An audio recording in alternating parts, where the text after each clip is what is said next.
Meron akong ikikwento sa inyo guys. Laking probinsya kasi ako. Capiz kasi yung probinsya ko guys. At kapag sinabi mong taga Capiz ka, ang unang iniisip ng mga tao is alam mo yung mga tungkol sa mga aswang at mga multo. At usong-uso yung mga ganyang kwento guys, lalo na kapag taga probinsya ka, punong-puno talaga ng mga nakakatakot na istorya dun. So eto na nga guys, dun kasi ako nag-grade school kaya marunong ako maghiligay nun. At kapag taga-probinsya ka, whole day talaga yung pasok dun guys kahit grade school ka pa lang. Kaya madalas inaabot talaga kami ng hapon o di kaya palubog na yung araw bago kami makauwi.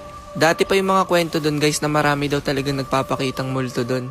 After namin maglinis ng room, nag-iikot kami sa buong school para maghanap ng multo. Tapos sa pag-iikot namin guys, meron kaming narinig na sumisigaw na babae. May binabanggit siyang pangalan pero hindi ko maintindihan. Tapos nung malapit na kami sa pinto, bigla siyang sumigaw ng malakas. Ang sabi niya, "Please stop, I'm about to come." Kaya bigla kami nagsitakbuhan guys kasi sabi niya papunta na daw siya.